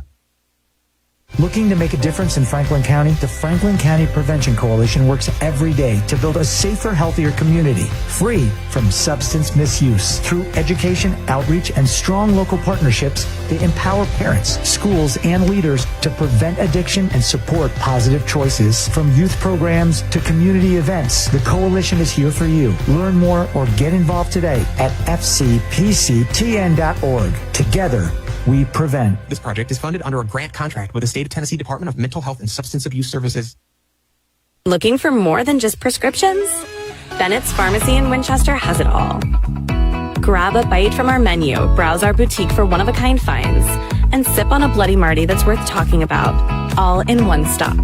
Located at 1201 Dinah Shore Boulevard, Bennett's Pharmacy is your unexpected destination for great food, fun shopping, and so much more. Call us at 931-967-2777 or come see what everyone's raving about. At Bennett's Pharmacy in Winchester, we're more than a pharmacy. We're your partner in health. Conveniently located at 1201 Dinah Shore Boulevard, we're here to serve you with fast, friendly, and personalized service. Need prescriptions filled? Looking for over-the-counter products? We've got you covered. Plus, enjoy local delivery and expert advice from our caring team. Call us today at 931-967-2777 or stop by Bennett's Pharmacy at 1201 Dinah Shore Boulevard today.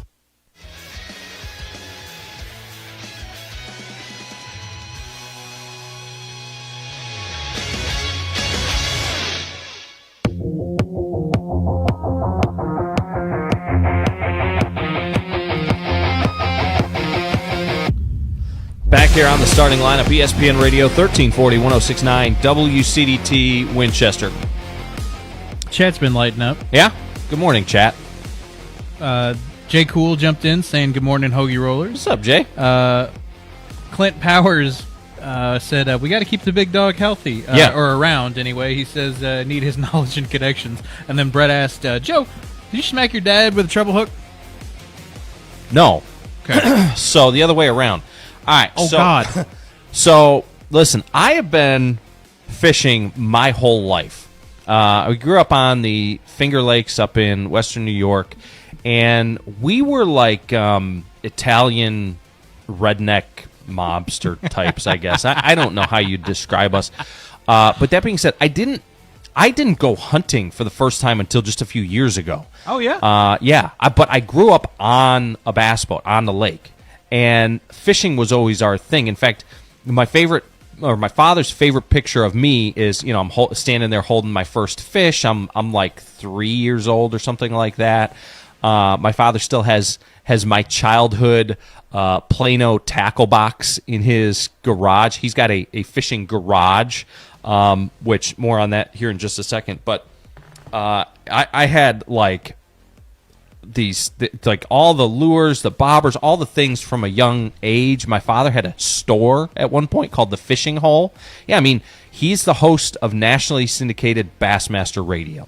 So it's a part of our lifestyle, right? When he dies, they need to stuff him and put him in the Bass Pro Shop.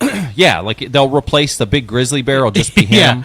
And his garage is not really a garage. I mentioned he's got a garage. It's more of like a Bass Pro Shops with no overhead. Oh, okay. Including the boat. The boat is parked in there. And if I needed something, I could walk in. He's got an entire, like both sides are just walls of fishing gear. Unopened, like... Oh, so it like literally looks like a store. Like Rapala. I walked in there. So see this hat? This is a new hat. I walked in there the other day before we left for our trip. And He's got like 30 of these just on the shelf because he's always going to events, giving them away and things like that from Rapala. And so the dude is like all tied into all of it. So I've been doing this, though, with him since before I can remember. We've been going. He had an old Ranger back in the day. Now he rolls with Phoenix. So anyway, over the course of the last over 30 years, I can remember two incidents specific of friendly fire. The first was when I was like 5 or 6 years old. It was one of the first times that I ever was fishing with a lure, not a bobber. And he sets me up on the back of the boat and gives me my I think it was a spinning reel at the time. And I reared back and I caught the hoodie of his sweater with my treble hook. Can't remember what I was throwing. Probably like a jitterbug or something that little kids fish with. Anyway, it didn't hurt him, didn't catch him, didn't anything, but it was traumatizing for me because I almost killed my dad. Yeah. Fast forward about 28 years. A few years ago, we were flipping in some brush, and I got hung up. And so I'm like I'm yanking on it. I'm fishing with braid, and I'm trying to get the rage craw that I'm fishing. It's stuck in a branch. I'm trying to get it out, trying to rip it out. Can't get it. And finally, it breaks free. And the thing, I think it was like a half-pound weight on the end of this deal. Like it was or not a half pound, a half ounce weight. The thing was heavy. I mean, I was, and I pull it out, and this half ounce weight whizzes by my head, and he's in the process because he knows that I'm hung up of trying to turn the boat around with the trolling motor on the front. It whizzes by my head and hits him square between the eyes, right in the forehead. Half ounce weight hits him right between the eyes. I thought I killed him. Goliathed him. Right. That's exactly what I thought I did. So out of the over 30 years that he and I have fished together, those are the only 2 incidents of friendly fire that we have ever had on a boat that I can remember. And at that point, when I hit him between the eyes, by the way, I was pretty sure that was it. That was done. I'm like not getting the boat in the wheel or anything like that. Like, none of that was happening. Yeah. So the other day, we pull into a creek. We got down there with just enough time Thursday night to hit the water and go check out a couple of places. So we hit this one creek that's real narrow, and he mentions to me, why don't you come up to the front and we'll go down and we'll just fish both sides of it. Normally, my entire life, I've fished from the back of the boat. And I'm okay with it. A lot of guys don't like it. A lot of guys think they need to be up there. But I've been doing this for over 30 years. Again, you got to remember, he and I have a system that works for us, especially when we fish these tournaments. Doesn't work well, but it works for us. So anyway, I come up there, and I'm standing next to him. And we do not do this very often at all, where we fish off the front deck together. And I jokingly say to him, just don't hit me in the head. And on the very next cast, he baptizes me with a red lipless crankbait, cracks me right on the top of the head. Oh. And again, I have been hooked on fishing my entire life. I didn't realize that this weekend it was going to become literal. Yeah. He hits me, and initially he goes, "Oh man, are you okay?" Look at this mess. He's looking at his reel. His reel's just like a rat's nest of line and stuff like that. He's all frustrated about his reel. I'm like standing there. It's stuck to my head. Yeah. He's like, "Oh, it's all stuck in your hat." I'm like, "Well, I think that it's stuck in my head." He's like, "No, it's not. It looks like it's just in your hat." And so I like loosen up my hat, and it's stuck in my head. Yeah. And I'm like, "Nope, it's stuck in my head." And so he comes around and he takes a look, and he pulls. So a lipless crank has 2 treble hooks on it, Chewy, and he easily pulls out the first one, which is stuck in my head, and then he tries to pull out the second one. The second one is in so deep, it's past the barb. Oh, no. And when I tell you it was in deep, I mean it was in deep. It was all the way through the dermis layer of my skull, or the skin on my head. So, and you can't even see it now. But anyway, I need a tetanus shot is what Katie said in the chat. That's what she said. Everybody says I need a tetanus shot. My mom's afraid I'm gonna get lockjaw or something. So anyway, I'm dealing with this. He feels so bad. There's not any blood or anything like that. It doesn't even hurt. It's because you don't have a lot of, I guess, nerve endings in your head or something like that. But he's like trying to get it out, and it won't come out. It's past the barb. So now we decide, because it's through my hat and into my head, he's got to clip the barb. Right. He's got to clip the hook. So he does. He gets the pliers, and he grabs it, and he's pulling on it, and I can feel it pulling. And sorry if you're squeamish, but it was attached to my head, so I don't care. So he's grabbing with the pliers, and he's pulling on it, and all I can feel is the pressure of him pulling on it. So finally, I feel the clip, and it pops, and he clips the hook, and he's able to pull the hat off and detach it. And now I want to say this: I had not eaten anything all day. Mm-hmm. Literally got in, did the show, did some other stuff, ran to Chattanooga. We hit the lake. I had not eaten. And I also am a fainter. I faint when I give blood. I'm not embarrassed about it. It's just one of those things where it just happens. I don't know. Like, once I go out, I'm fine. I don't get squeam. It doesn't make me nauseous when I see blood. It doesn't do any of that type of stuff. But it's just like, whatever. Mm-hmm. So he's been pulling on this for like 5 minutes. Finally, I feel the clip. And all of a sudden, the last thing I remember is my lips going cold. I'm like, this is not good.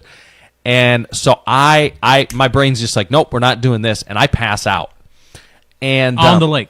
On the lake, in the boat. Now, thankfully, he was standing on the deck. I'm standing down in like the center of the boat. So I didn't like fall dramatically, and I kind of just like powered down and slumped down. Now, my father thought that I like tripped and I was going to fall into the lake. So he grabs me by my collar, and when I come to, I'm sitting in his seat, in the driver's seat, essentially. He thought I was going to fall into the lake, but it was basically like a Windows computer shutting down, just like boom. So he grabs me like I'm a toddler at Target, and saves my life from falling in the lake. Apparently, that's what he claims anyway. So now, here's the thing. No, he didn't save your life. He almost killed you. Like, there's a difference. So now here's the thing, though. Now the hat is off. Now I've got a hook sticking out of my head. And he's like, well, you think we can get it out? He's pulling on it a little bit. Now he's afraid because he thinks I'm going to pass out again. I'm like, no, I'm fine now. I'm fine. Now I'm playing with it. I'm pushing on it. I'm like, well, maybe I just need to push it back through because the hook is so sharp. It'll pop right out. So I'm pushing on it, and I can't get it to go through my skin.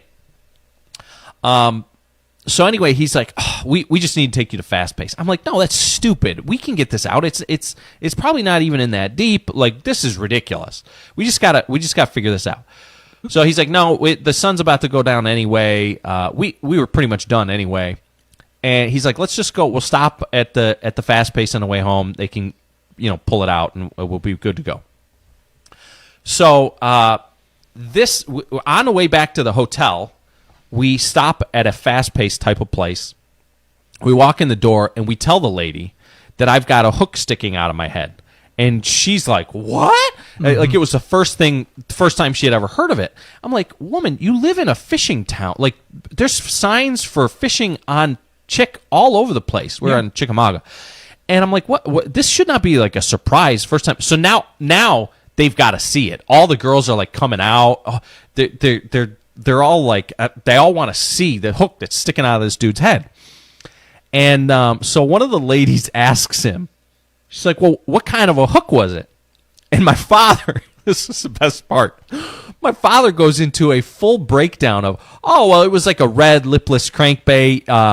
It's like flat-sided on either side, cuts down on the wobble so that, this time of year. And he starts going into a full tackle warehouse presentation about the product, about what we're trying to catch him on.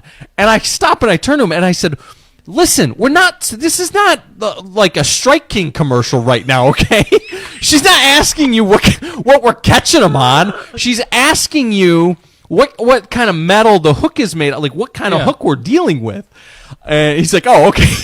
Oh, my gosh. So now the provider comes out, and she kind of sees it through the window, and you could tell they didn't want anything to do with this. And they didn't even look at it, really. They just looked at it from a distance. And she goes, well, here's what I could do. I can clean it up, but I can't really do anything for you. I don't have the right tools. I literally said this to her. I said, you don't need any tools. I said, we got the pliers in the boat. We just need somebody who knows what they're doing. Yeah. I'll go get the pliers. You pull it out of my head. And then you clean it up for me. And she's like, no, I can't do that. Oh, the best thing I can do is I can clean it up and I can send you to the hospital. Oh, like, I'm not going to the hospital for a little hook sticking out of my head. I would have told them it's like either you take it out or I'm going to take it out. Yeah, but it's coming out of my head. That's what we said. I said, don't worry about it. I said, I turned to my father. I said, listen, we'll just go back to the hotel. Once I can sit down somewhere, you can get a good look at it. We'll get it in good light. Remember, the only time we tried to pull this thing out was in failing light on the boat ramp, basically, and on the back of the boat. So now we go. We run over to the the hotel, and he is getting us our room keys. And so I go and I get the bright idea. Let me go back to the boat. A, I want to get the pliers because I'm going to try and pull on it a little bit more. And B, I want to see how much of this thing is actually in my head. So I pull up the lure, and I'm looking at the lure, and I'm like, it can't be much farther than just past the barb. Like, it's got to be just past the barb. And I'm standing there looking at it with my back turned, and a guy comes walking up. And he sees the boat, and he goes, oh, man, that looks like a blast. So I whip around, hook sticking out of my head. Like an and I go, yeah, it can be. And he just looks at me wide-eyed and keeps on going. So... like a fishing-themed serial killer with a hook out of your head or something, dog. I did. I felt like Freddy Krueger or something. So anyway, it's so stupid that it's gotten to this point. Yeah, I'm pretty sure that he went inside and was telling people that there's some lunatic standing outside with a hook hanging out of his head. Right on the top of my head. It was right here. So at this point I'm like over it, right? I don't want to go to the hospital. I don't need to go to the urgent care. I mean, I need less of a medical procedure and more of a let's just see what happens. Okay? Yeah. So we go upstairs, we get into the hotel room. I sit down on the toilet seat, and he comes over with the pliers, the fishing pliers. And for your medical procedure. For my medical procedure. And I'm like, listen, I looked at the lure. I'm fairly certain we can just pull, like work it out. Mm-hmm. We can pull it past the barb. We unhook fish all the time. You can unhook my head. So he does. I mean, he at first he's pulling on it, won't come out. Finally, he gives it like a hard tug. The first time he tugged, it did not come out. I mean, and he jerked. Oh no! And I just go, ow, yeah, and my whole head like jerked back. And I'm like, ow. So then he does it again, and it pops out. Yeah. So I'm good to go. I turn him. He goes, all right, let's go get dinner. So we're out the door. He's like, you good? I'm like, yeah, I'm good. I wiped the blood from my head. Let's go get dinner. So now this is not the end of the story. So now we go out. This was Thursday. Friday we go out fishing. We catch a few fish. We get a plan. We're gonna do. I do the game Friday night. We kick Creekwood's butt. I come back. Saturday we hit the lake. Okay, and earlier in the week he had cut his finger, and he had a Band-Aid on his finger. Now, on Saturday, we're fishing in the tournament, and his hand gets wet, and the Band-Aid comes off his hand. And he goes to the back of the boat, and he pulls out a fully stocked first aid kit that looked like something the Navy SEALs would carry around. I mean, it's like a suitcase. It had everything first aid in it. kit in it. It was nuts. Wow. And I stopped reeling in.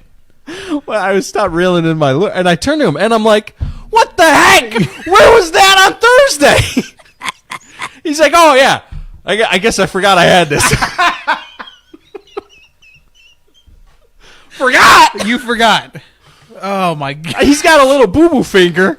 I got a hook hanging out of my head. So, yeah. Jesus Christ. And if you're wondering how the tournament went on Friday, we didn't catch anything. We did not catch anything. And it took like 30 pounds to win the tournament. I mean, there were guys catching huge bags of fish, and he and I didn't catch anything. In fact, actually, your dad did catch something. Right. He caught 200 pounds on Thursday, but that didn't count on Friday. I didn't catch the pig that I wanted to catch. I did catch maybe a concussion, and I might have tetanus. Brett said you look like a redneck narwhal. It'd be really... Oh, man, if you die from tetanus from this... Oh, gosh. That would be... that would actually be kind of hilarious. But thankfully, it was a new lure. And why do I know that it was a new lure? Because my father complained about the fact that he had to cut the hook off his new lure. And then afterwards, too, he's all upset. He cracks me in the head. He's standing there. He picks up his reel after we're about to pack up. This is when we're still on the lake, and I got the hook sticking out of my head. And he picks up his reel, and it's all a rat nest, and he's like, I can't even use this thing this weekend now. He's all mad. That's why he's mad. Because his reel's all snagged up. I'm like, are you kidding me? Oh, my gosh. So I want to apologize for missing Friday morning's show. You were real busy. But in my defense, and you got to feel bad for me, because I almost died. I'm just saying. Yeah. Yeah. You were about to be on the wall. Yeah. Yeah. All right, let's get a break in here. When we come back, I want to throw out something. I mentioned I was driving to and from the game, and something popped into my mind. And I'm running out of time because I'm gonna have to run here in a moment. But I want to throw this out here. We'll probably have to get into it more on tomorrow's show, but we will talk about it. I will throw the concept out there. We'll do that next. It is the starting lineup. You're listening to ESPN Radio 1340 1069 WCDT Winchester. Spring is here, and it's time to wear it out loud at T-Shirt Spot in Tullahoma. Whether you need custom tees for your business, school, team, or just something fun for the season, T-Shirt Spot has you covered. Literally. Fresh designs, bold colors, and quality you can feel. Stop by 909 South Washington Street in Tullahoma, or check them out online at tshirtspot.com. T-Shirt Spot, where your spring style starts. You may not realize it, but where you bank matters. Citizens Tri-County Bank has been serving southern Middle Tennesseans since 1972. And while we offer all the same services as the big guys, Citizens is a community bank, meaning our decisions, big and small, are made here locally with our community in mind. So whether you need a loan for that startup or to refi, we take pride in being the only community bank you'll ever need. Citizens Tri-County Bank, member FDIC, equal housing lender. It's time for a local news break from the 931 Go News Center. Franklin County Schools are celebrating excellence across multiple campuses. April Green, Discovery Teacher at Cowan Elementary, has been named a semi-finalist for the 2026-2027 Tennessee Novice Teacher of the Year Award. Already recognized as the district's Knox Teacher of the Year, Green now advances to the state level, representing both Franklin County School District and Cowan Elementary. Principal Cynthia Young praised Green's passion for education and commitment to student success, saying the recognition reflects energy, innovation, and the care she brings to her classroom each day. At Franklin County High School, the 2025-2026 Mike Stevens Award has been presented to senior Brandon Walker. The award honors the late Mike Stevens and is given annually to a senior who exemplifies dependability, service to others, leadership, and patriotism. Faculty nominations determine the recipient, and school officials say Walker's character and consistent leadership made him a fitting choice for this year's honor. On the court, the Franklin County Rebelettes are turning their attention to regional play after a tough 48-43 loss to Tullahoma in the 3A District 12 third-place game. The Rebelettes led for much of the second half Monday night, but the turning point came late in the game. The Lady Wildcats closed the contest on a late run in the final minute. Despite the setback, Franklin County remains 17-12 on the season and will travel to Creekwood High School for the 3A Region 6 quarterfinal Friday night. Tip-off is scheduled for 7 p.m., and the coaches say the team's disciplined effort through district play provides momentum heading into the next stage of postseason competition. For more details on these stories and more, visit 931go.com. Stay informed and stay connected to ESPN Radio Winchester. When it comes to caring for your loved ones, choose a name you can trust. Inhabit Home Health in Winchester, located at 2068 Cowan Highway. We're here to provide compassionate professional care right in the comfort of your own home. From skilled nursing to therapy services, our team is dedicated to helping you or your loved ones achieve the best quality of life. Call Inhabit Home Health today at 931-967-0633 to learn more about our personalized care plans. The opinions of the hosts are their own, and they do not represent the opinions of, well, really anybody else. You're listening to The Starting Lineup. Now, back to Joe and Chewy.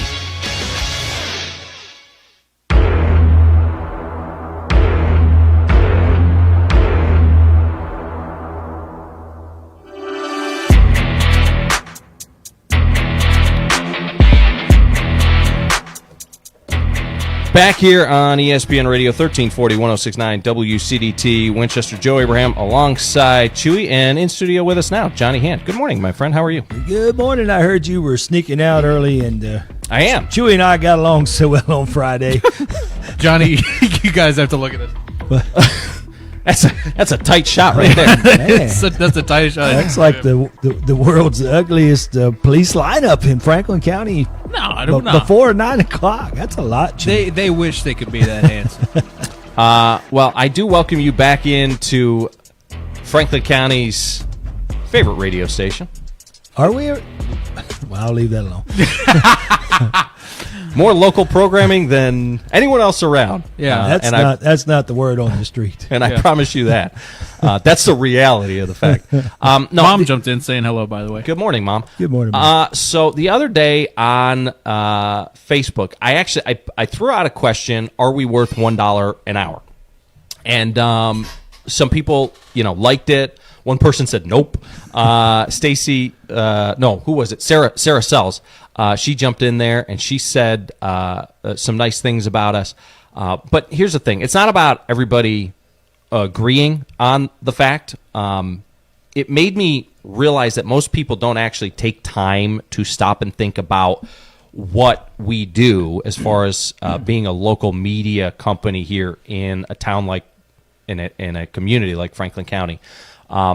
It's not about our brand. It's not about the station. It's just about like local media in general. Let me start with that.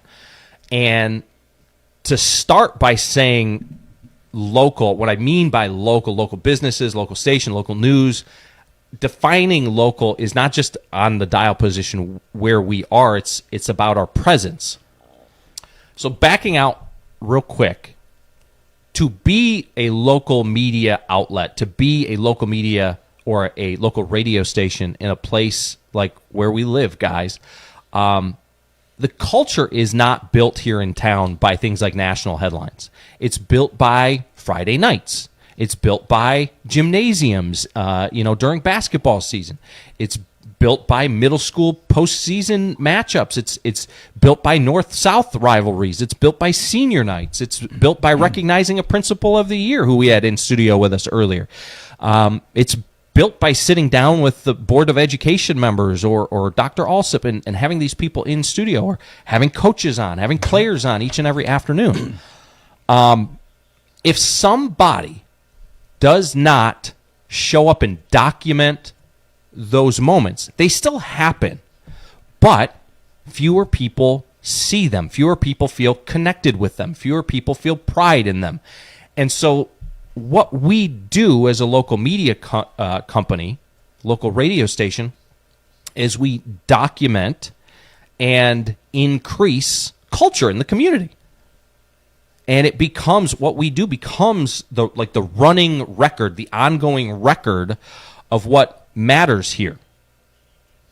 20 years from now, people won't necessarily remember a random national story from what happened this week, but they might remember who called their game or listening to their kid's game on the radio. They might remember Johnny interviewing their kid.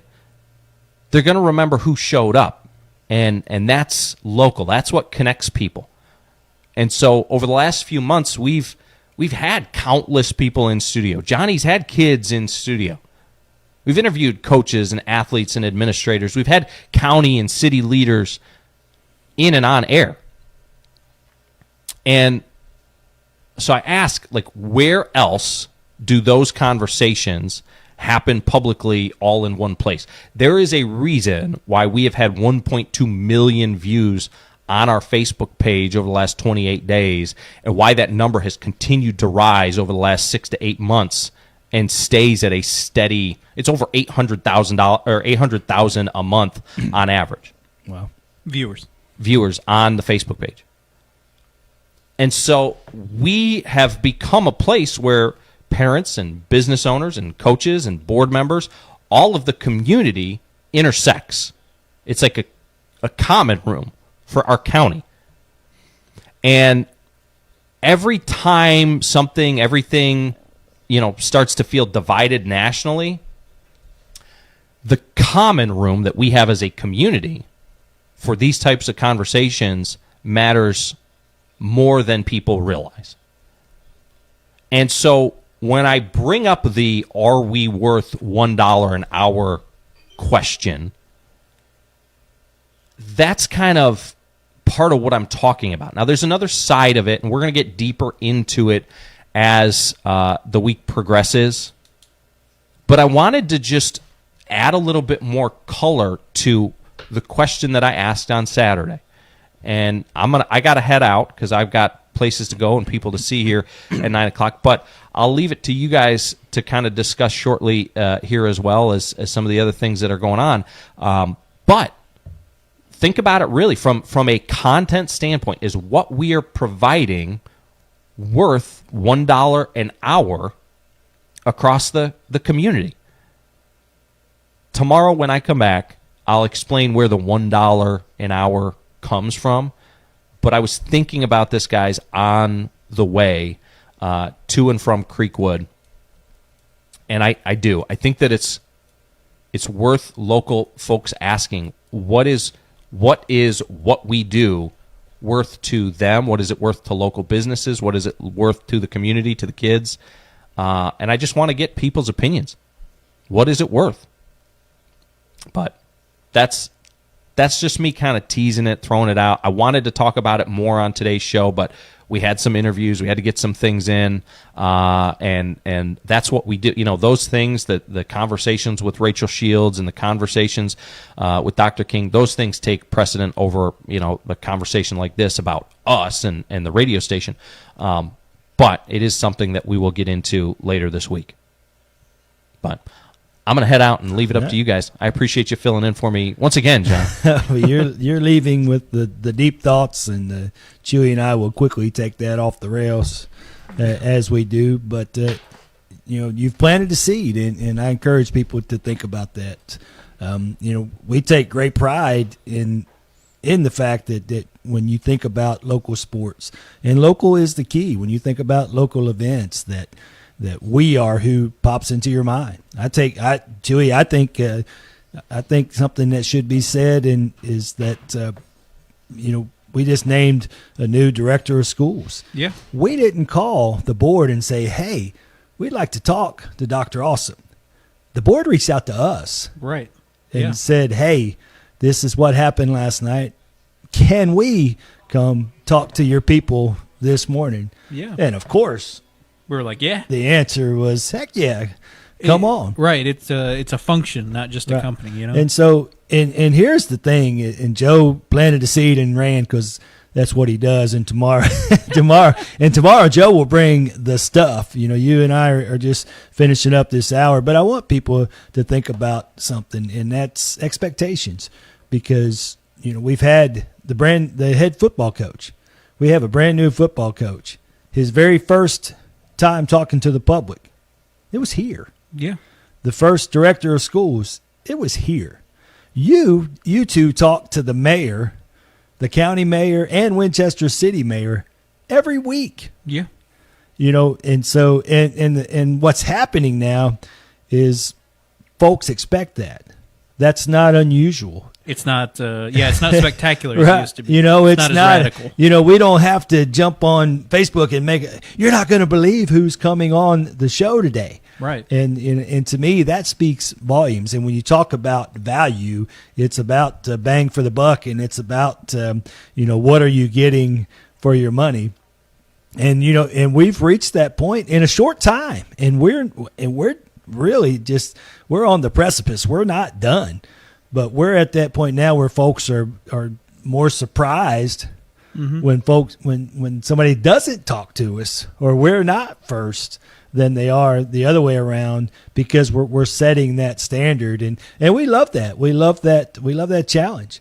You, my friend, the biggest, the most exciting thing about that hype video was that you showed up to shoot it. Those boys were those guys were, and to me that is a great example of what WCDT and ESPN Radio Winchester bring to the mix, because the football players at North Middle School were most excited about the guy on our team that doesn't even like football. Yeah, but I like the people. I feel very privileged to be in the position that I'm in, because I get to, and again, it's like you said, it's not spectacular or radical anymore, but it doesn't, just because that part of it's gone, the connection that you make, the positive, relationships, the information that we get to give to the public. It's a privilege to be able to just do it. And I'm just ridiculously thankful that people manage to find opportunities for us to continue to keep doing it, And you should be proud. I'm very proud of we have we've developed this reputation as we are the place to be. We have folks that come in at 7:00 in the morning to talk to you two, and then we have folks that come in the afternoon, and and there is no greater joy than getting to talk to the athletes, talk to the coaches. But then we're not just covering, and that's what's important. A lot of folks get tied up in that ESPN part of the tagline, but the truth is we are the Winchester side. We talk to mayors and directors of schools, and we even talked to Chris Hawker-Smith, of all people. I mean, it doesn't matter. Bunny Hawker-Smith has been here. He's my favorite Hawker-Smith. But we talk to folks across the board. I've had in the last week, and Reverend Randy Brown will be here this afternoon. He'll be the fourth minister that's been on air with us live. Wow. In the last week and a half. Oh, wow. That's really impressive. Well, great job. And that's just a part of us recognizing the whole community. I mean, sports is something that we do, and sports is something that we love, but it's the community that really makes us get up and do what we do every day. Yeah, I think that's very well said. Sports is obviously our bread and butter, but really it's not just sports. It'll Right. be anybody is welcome, and we want Winchester to succeed, Right. And we want to be a part of that. Well, And we that's- live here. because we are also citizens of said place. So. Right, I'm raising. I've got two girls that were born in this hospital that are right across the street, and a wife, that is in her 21st year in the school system that she went to. She taught you. She taught me, yeah, in the 7th grade. She refuses to call you Chewy. You're forever Christian to her. Well, I'm not going to argue with her. So, No, I'm definitely not going to. I just want to jump into the chat. Brett Crabtree said that he ran into Sammy D at men's night at Rutledge Falls on Saturday. Clint Powers jumped in saying the number one radio station, Franklin County. Appreciate that, Clint. Thank you. I think he's talking about mine. I agree. Yeah, probably. In the afternoon anyway. He's But not. Vivian Kate also says, well said, Joe. That is what I love about Winchester and what I love about our show. I loved your chat about the fish hook, too. Well, thank you. So thanks for all the kind words, everybody. Appreciate that. So the rumor is that Joe had to head off to get a tetanus shot. Yeah, that might be what it is. Yeah. Because if he doesn't, and you didn't read my incredibly funny comment. Which one was it? I asked if his dad was having him mounted or if he's going back. I did. Did you? I did it whenever you got here. All right. I said Johnny Hand said that. Was asking if you were going to put you on the wall. So throw him back. Oh, dear. All right. Well, I think today's been a pretty decent show. What about you think? I think it ended really well. Hey, well, why don't you let everybody know if anybody else enjoyed Johnny Hand? Are you coming back this afternoon? I'll be back at 2:00. The Reverend Randy Brown is going to be on with me. A great guy, a minister for several decades. Miss Rachel Brown, it's her husband, and he is actually has a history as a chaplain for several high school and college programs. So he's written a few books. A great guy. So tune in this afternoon at 2:00. Going to have a great show and look forward to talking to Mr. Brown. All right, well, stay tuned to ESPN Radio Winchester. We got Swap and Shop coming after this. The Tom Abraham Show at 10 o'clock. Johnny at 2, and we got plenty of games tonight that we didn't even jump into. Lots of stuff. So stay 6 tuned. o'clock. Hey, this is a big game tonight. It is the regional semifinals. Franklin County Rebelettes are taking on Giles County at Tullahoma High School. Tips off at 6 o'clock. Come hang out with us live, but if you can't make it, tune in. Joe Abraham and I will be on the call. Go All right. Rebelettes. All right, so 6 o'clock, tune in. Thank you for listening to ESPN Radio Winchester 1340 1069. We're the only locally owned radio station, Katie Abrams says.